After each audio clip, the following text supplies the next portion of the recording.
Hi everyone, welcome to the Ask Dr. Lynn show where I answer questions that hit BAKERpedia every day. I am Lynn Carson, CEO of BAKERpedia, the only place you should go to if you need your technical baking questions answered on the go. What I do on the show is to answer the questions that are the most important to the commercial baker. Yeah, you know when your line is spitting out thousands of buns per hour into the waste bin? Who has the time to go do an hour-long research on the internet on why your buns are not making spec? Well, this is what the show is for. So place any comments on the topics that you're researching on BAKERpedia, and if you're lucky, I'll answer them on this show. Or send them to askdrlynn@bakerpedia.com. Alright, I'm going to focus today's show on artificial preservatives. Today's show is brought to you by J&K Ingredients. With their bread-made products, you can safely replace artificial preservatives on your ingredient label. To make your label go from calcium percarbonate to cultured wheat, use bread-made. To get a sample, go to jnkingredients.com. Now, the first question asks, I want to increase the shelf life, but I don't want to use artificial preservatives in our bread. Please give me ideas on how to do this. Well, a very common concern among commercial bakers is how to make their product labels more approachable to consumers while achieving a longer shelf life. The shelf life of bread is particularly challenging in this regard because we don't have the benefit of low water activity and high level of texturizers that we do in most sweet baked goods. When we discuss shelf life extension, we are generally talking about two approaches: the preservation of texture, which is preventing stilling, and the prevention of microbial spoilage of the product. The preservation of texture can be achieved through the addition of a number of ingredients, including enzymes, emulsifiers, or crumb softeners, or even sugars and fats. While sugars and fats sound like an easy solution, these ingredients have additional functions that will add flavor and color to the final product.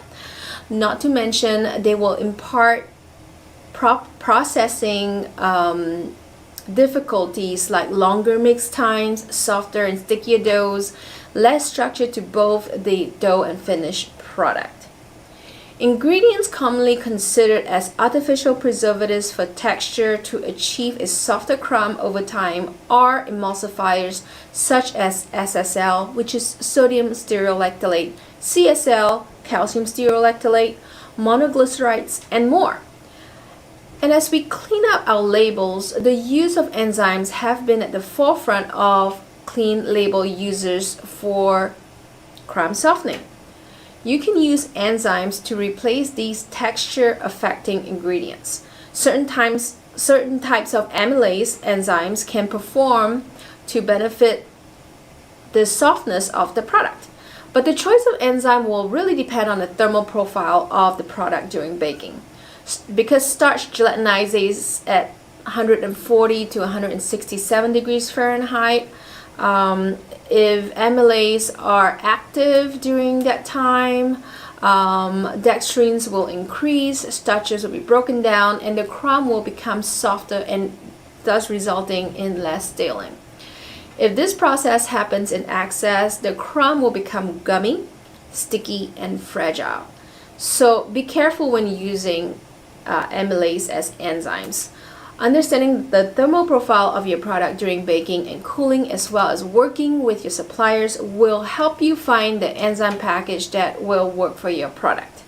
So, enzyme would be your number one solution to replace artificial preservatives for texture preservation. The other type of preservation is the prevention of microbial spoilage. Bread presents a big challenge in baking because it's an excellent medium for the growth of mold. Mold likes fairly warm temperatures, plenty of oxygen, a slightly acidic condition, and moisture. Bread produced without the use of any mold inhibitor will have mold appear on a product within 3 to 5 days if stored at room temperature. The first thing to remember in prevention of mold is that good sanitation practices are your best defense. More on this later, but this is always the most important factor. Mold inhibitors that we add as ingredients work by also lowering the pH. Mold likes a slightly acidic pH of 6 to 7, so these ingredients will create an environment that is less friendly to spoilage organisms like yeast, bacteria, and molds. The primary artificial preservatives or antimicrobials used in baked goods are benzoates, sorbates, and propionates. One of the important qualifications is that these ingredients will inhibit the growth of undesirable microorganisms, but they will not have a significant effect on yeast activity. Let's talk about the first category, and that is benzoate, commonly in the form of sodium benzoate. It is effective against many yeast, molds, and bacteria. It is only effective at a very low pH, 2.5 to 4.0, and it can restrict yeast activity. Therefore, this is not very good for bread products. Benzoic acid is, however, naturally occurring in cranberries, prunes, and cinnamon. These are all great natural inhibitors, but adding too much cinnamon to the dough of your cinnamon raisin bread can slow your fermentation down. So the second category are sorbates. Sorbates are very effective against mold and yeast and function at a slightly higher pH range, up to 6.5. Because of this, they are not used in yeasted products either, and they see greater usage in chemically leavened sweet goods that have a naturally higher pH than bread products. Potassium sorbate is water soluble, so it can be used as a topical spray on the surfaces of baked products such as tortillas. The last category is propionates. Calcium propionate is the most widely used mold inhibitor for bread products in commercial baking, mainly because they are effective against mold but not yeast or bacteria. However, with one exception, it is really effective against rope. So the fact that it doesn't inhibit yeast growth makes it ideal for use in breads, in addition to its functionality at a lower pH range, which is less than 5.5 pH. Ingredients that are considered natural mold preservatives include three kinds: vinegar, raisin juice, and fermented products like wheat, corn, and dairy whey. The first kind of natural preservative is vinegar, which is a source of acetic acid used at a level of probably 0.5 to 1% at a 200 grain strength. The type you buy at the grocery store is more diluted for household use, and it's at a average of 45 grain strength. So 45, 200. You see the difference. While vinegar will reduce pH, it is not very effective alone. Remember, vinegar is a pH adjuster. It's not an antimicrobial. It's more commonly used with other mold inhibitors such as calcium propionate for it to work properly. So the second kind of natural mold inhibitor is raisin juice concentrate. It can be used at about 5 to 10% for breads with a darker crumb. Tartaric acid is also the active component in raisins, so don't forget that the addition of sugars with raisin juice may require a formula adjustment for total sugar. Finally, the third kind are a number of fermented products that harness the byproducts of fermentation of flour and dairy to create a high concentration of organic acids that will inhibit mold growth with minimal effect on yeast activity. Things like cultured wheat, which will help you achieve a longer shelf life and has become the go-to solution for many commercial bakers. In these products, wheat flour is fermented with a kind of bacteria typically found in dairy. Fun fact, propionic acid was first discovered in the bacteria responsible for creating the holes in Swiss cheese. Now, this fermentation process naturally produces acetic acid and propionic acids that inhibits mold growth in baked products over a wide pH range. If the function of cultured wheat flour is to inhibit mold and the active component is propionic acid, why is it clean label? The question is, should it be labeled as a preservative for full transparency? Now, it's important to remember that many of the natural acids that are active compounds in preservatives are originally byproducts of fermentation. The natural process of fermentation and its byproducts have always provided a longer shelf life for our foods.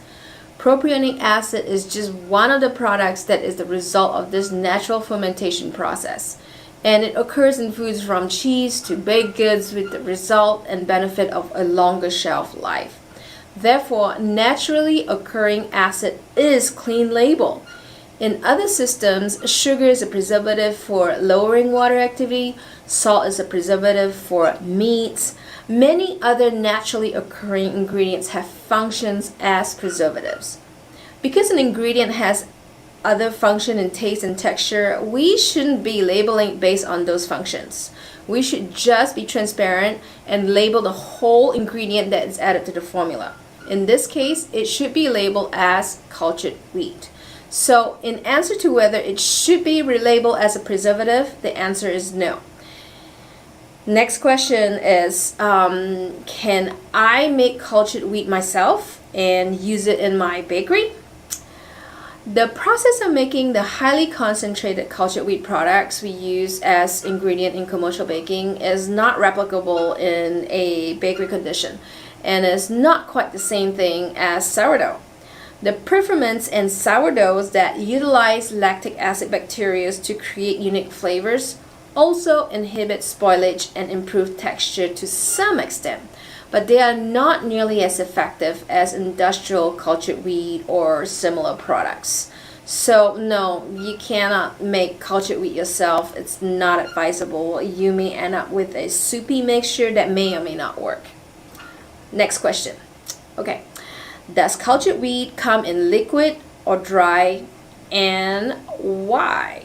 So cultured wheat comes in a dry, free-flowing powder, as this provides the maximum concentration and stability with the ease of scaling and handling for the commercial baker. I guess it can come in liquid form with a shorter expiration date, but why? Why pay for the transportation of water and a shorter shelf life before you can use it? Use the dry product, okay? Because it just makes sense to use dry.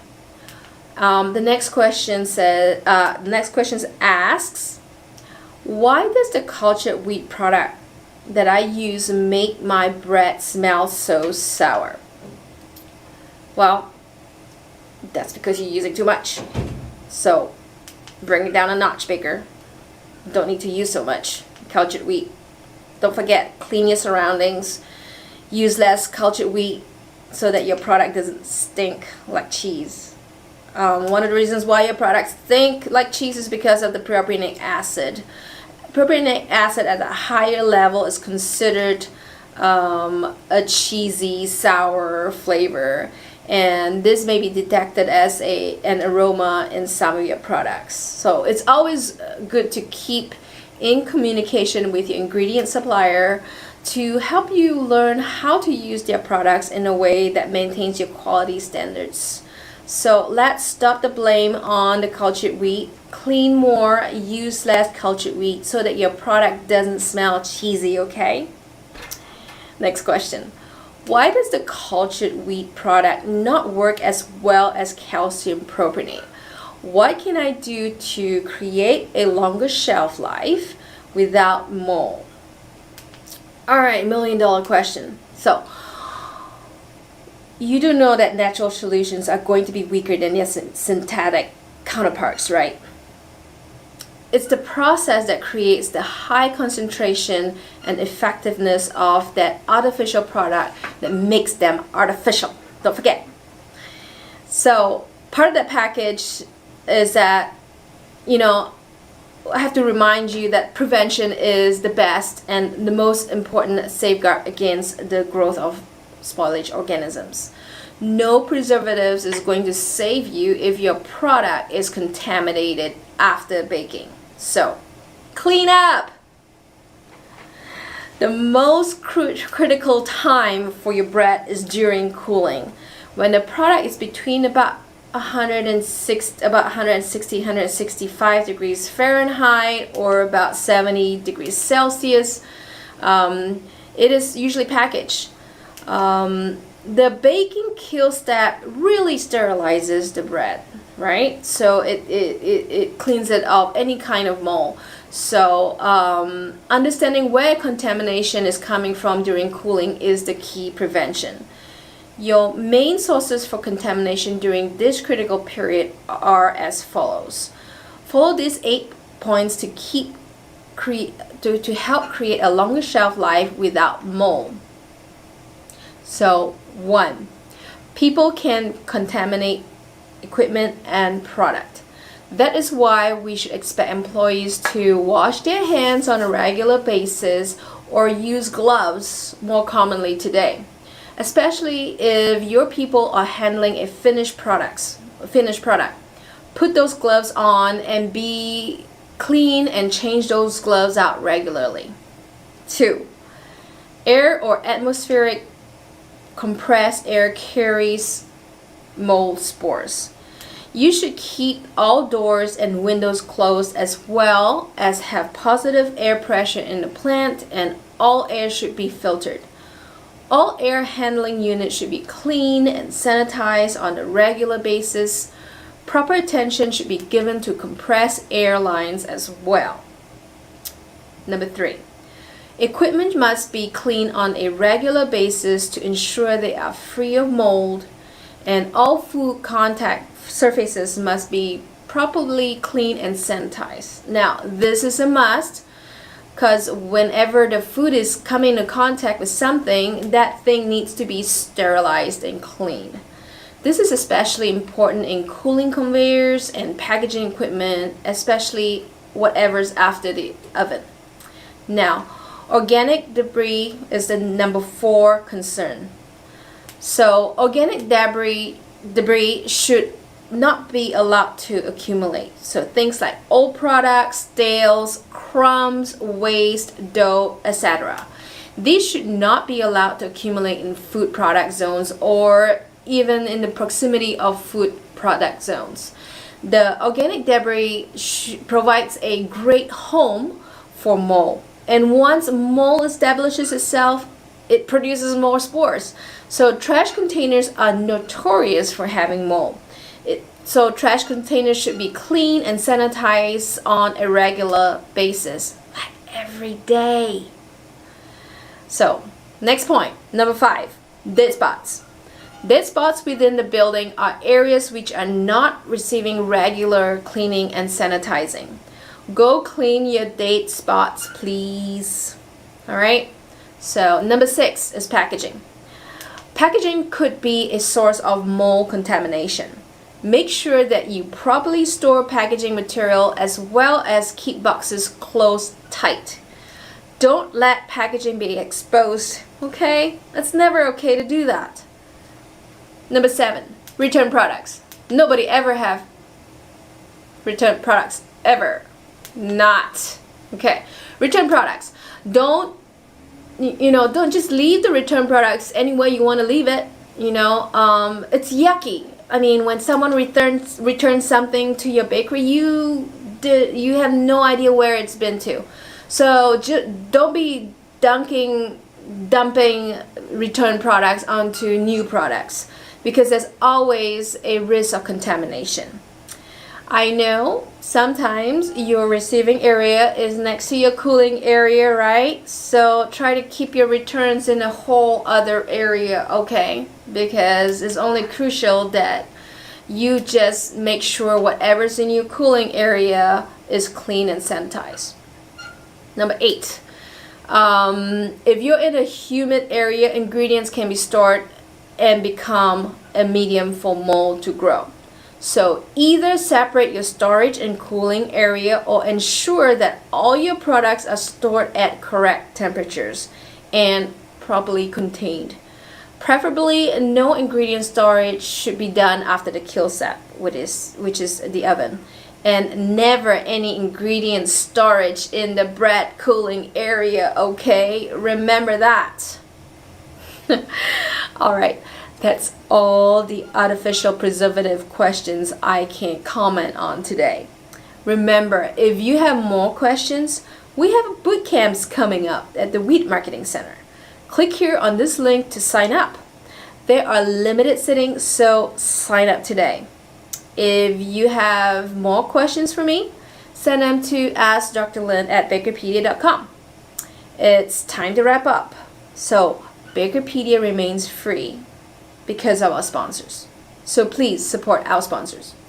This session is brought to you by J&K Ingredients, a leading manufacturer of bakery ingredients for the baking industry globally. Go to jkingredients.com to learn more and get samples. And remember, we are able to do all this research and writing for you for free because of sponsors. Keep BAKERpedia free. Support our sponsors. And please like, share, and subscribe to this channel. Share the video with your coworkers who can benefit from it. And till the next time, bakers, have a question? BAKERpedia. Bye.